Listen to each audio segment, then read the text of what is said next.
Bonjour et bienvenue à votre émission Langue fourchue. Après avoir donné l'onction au coup d'État au Tchad suite au décès brutal mais pas forcément très accidentel du président Idriss Déby Itno, la si belle et grande France donnait de la voix quand le colonel Goïta déposait assez gentiment et avec la plus grande courtoisie, comme à son habitude, le président de transition et son premier ministre le 24 mai passé. S'en est suivi un lever de bouclier contre ce pays ami et frère qui peine à renouer avec la stabilité et la croissance depuis que des bandes armées dites djihadistes ont envahi une partie du territoire.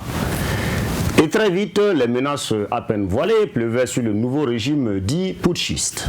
La France, à travers son premier magistrat, condamnait le coup de force tout en demandant le rétablissement des personnalités déchues dans leurs fonctions.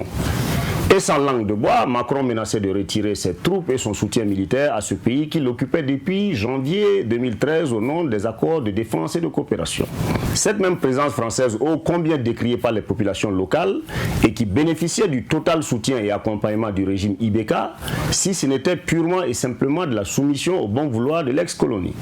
Droit dans ses bottes et treillis, le colonel doublement putschiste ne semblait rien craindre de ces menaces qui, du reste, étaient le plus ardent désir de ses compatriotes, eux pour qui, on pourrait le dire, il avait déposé IBK et sa bande, et maintenant Bandao et Mouktawan.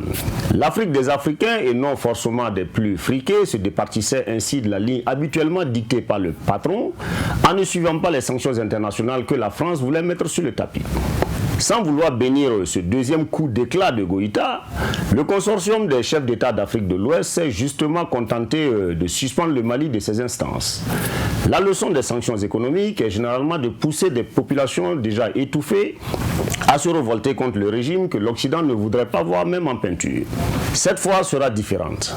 On n'étouffera pas le peuple malien déjà assez éprouvé.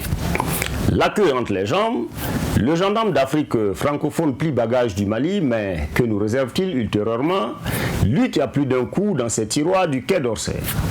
Virée de la Centrafrique d'où elle avait fabriqué son premier empereur en grande fanfare, pour ensuite le lâcher comme les chiens de Kokumbo aux oreilles déchiquetées, voici la France donnée partant du Sahel dont elle seule avait un réel contrôle. À souvent plus de 8000 km de sa civilisation, que pourrait bien vouloir la France dans les territoires de ceux jadis considérés comme des sauvages, et jusqu'à présent d'ailleurs? En tout cas, pas forcément la même chose que la Russie qui se positionne de plus en plus sur le continent. Quelle sera la politique de Vlad pour le continent africain? Je l'espère, loin de ce cliché où un seul pays réunit tous les dirigeants de tout un continent pour leur dicter une ligne de conduite.